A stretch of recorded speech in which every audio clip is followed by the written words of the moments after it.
But talking of Portugal and indeed France, it was all moth-based last night, wasn't it? I mean, Twitter and the social media generally there was some really funny stuff, to be fair. Moth-based material. Even this afternoon, we've been hearing from some of the talkSPORT listeners who got in touch. David Briggs, he said, you spoke to Sir Jackie there, but you could have killed two birds with one stone, and talked about the flying insects and F1 with Sir Sterling Moth. We could have See, people are still doing it now. David, thank you. Why not?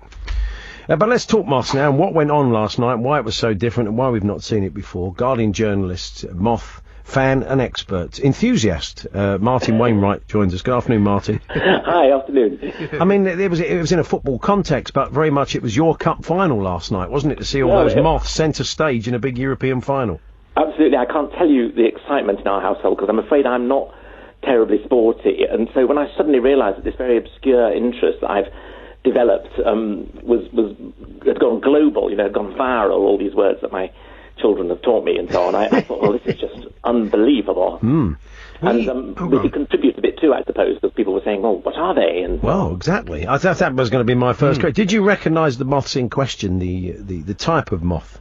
Well, luckily I did. It's always a problem when amongst friends and family they say, we found a moth, ask Martin, and quite often I don't know what they are. But this is a very recognisable moth because it's called a silver Y, and if you look at the pictures, because of course, again, tremendously exciting for kind of moth nerds like myself, but there were some of the world's best photographers were at this football match, and so there's some very, very good photographs of moths.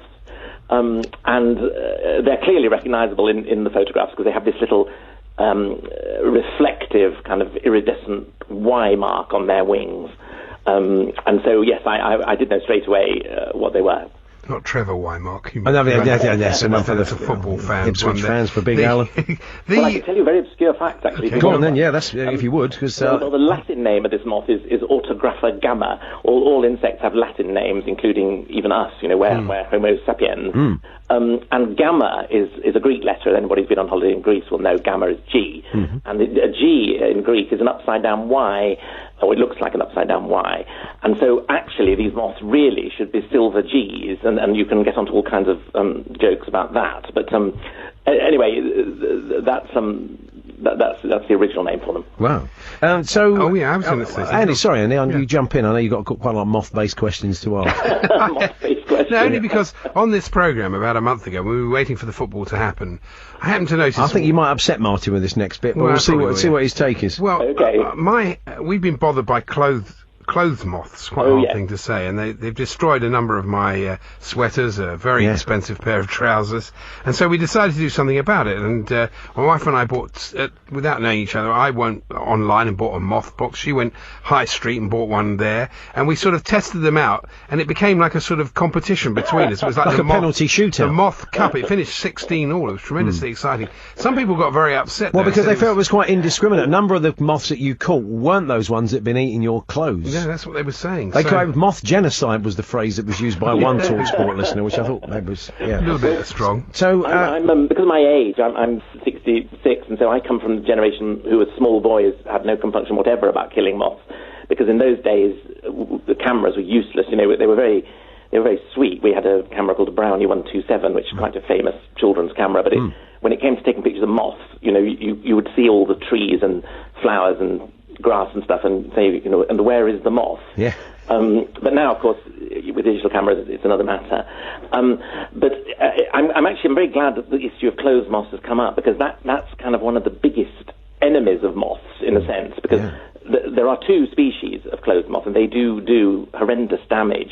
Especially, they go for the kind of high-level stuff. They go for cashmere and nice high-quality wool. Although when I say they, discerning, aren't they? They are. They don't go for polyester.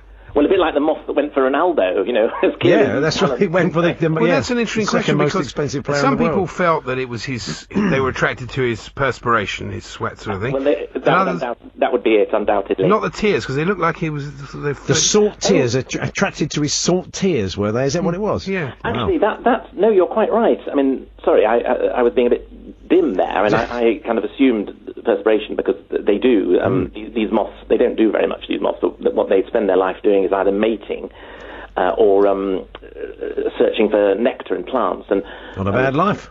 No, very undemanding. Although these moths, I mustn't go down too many diversions. These moths these silver wires travel enormous distances to do this. But anyway, they do like sweat. If anybody listening is a gardener and has got sweaty in the garden, that attracts insects. But tears is perfectly correct. The butterflies and moths are known to look for salts when they're doing this, with these long tongues they have that they uncurl. Because salt, I know we're always being told not to eat salt, but butterflies and moths are told that they must eat salt.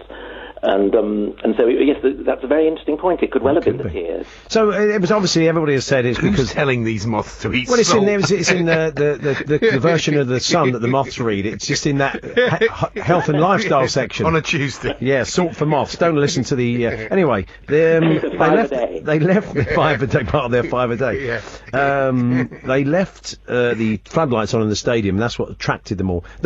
So the wire moths, why would that have been attracted over any other moth? This is such an interesting question, and again, if there's anybody young listening who hasn't decided what they are going to do in life, be encouraged by the fact that enormous numbers of scientific questions are unresolved, and one of them is this: why are moths attracted or possibly distracted by light? And it's a very, very old question, because it goes right back to Shakespeare, the famous expression "moth to a flame." Because in those days light was provided by candles, and if a moth went to the candle, it got burnt, and so it was used as an analogy for being tempted by something dangerous, like a very handsome man tempting a young lady with disastrous consequences or whatever. But I run a thing called a moth trap, which is a very powerful light, and I don't actually kill them now. They're all sleepy in the morning, like students after a kind of all-night party. What they get up to, from what you said. Well, actually, one thing about a couple of bottles of K. Anyway, yes, yep. I did a bit of homework and I googled moths and sport, and one thing I came across was that and I think I put floodlights in as well, and there have been incidents in sport where the TV cameras have gone into the outfield to I think either test their lenses or see what the condition of the grass, if there's dew on it or whatever. And because of the floodlights on, lots of insects, moths, crickets and other things, this was in India, the one I read about, were all busy on the grass doing what comes naturally, and they suddenly were live on Indian television doing this. Wow. So that's another. I mean, I think that a lot of that would have been going on at the Stade de France last night, because there were thousands of these silver wires there. Yeah. It was like a huge sort of dating thing. Then was it? They all kind of got together. It was like dating from. It was like speed dating at the in Paris. Quite a romantic place to do it, of course. Absolutely. And then you see, if you consider, I mean, the amount of light being generated by these lights, which apparently had been left on the previous night, that was what produced the swarm. Would have brought these silver wires down from a considerable height, because they're very small, they're only about an inch long, but they travel frequently from North Africa to here, to the UK. It's one of the few moths that people have got a chance of seeing, because most moths fly by night, but the silver wire also flies by day. And what they do is they take off and climb up until they reach the jet stream of air travelling, the wind blowing the air north, and then they just settle down, almost as if in an armchair, and they don't actually fly to England, they're just carried by the wind. Wow. But when they were going over Paris, these ones would have seen down below, because they have very, very good eyesight. This enormous kind of nightclub. Enormous. Yeah, I'm on the pool. That's a good idea. That's put on a pair of Andy's trousers and off they went. Well, that's what happened, and it does raise lots of. I mean, you appreciate sports your main thing, but it is. It was, but I'm quite into moths now. I must say this 15 minutes has changed my mind. Martin, we've got to leave it there, but fascinating. Thank you ever so much for filling us in on that. What you've done for moths is really heroic and commendable. Well, a few puns wasn't enough. Thanks very much, Martin. That's Martin Wainwright there, moth expert. Martin's Moths, if you want to follow him online. And the lights left on, I'm guessing, for an extra 24 hours, by the stadium manager's kids. Because if it's anything like my house, they would say, will you just turn the stadium lights off before? Yeah, all right, yeah. Wake up in the morning, it's on. So I'd go and see him and say, you left the lights on? No, I didn't. I turned them off. They were on now. All right, it's only a light. Not only a light. It's a whole stadium. It's been on for 24 hours. So I'm guessing it was the stadium manager's kids that left them on. But thank you to Martin. Everything you wanted to know about moths. It was good.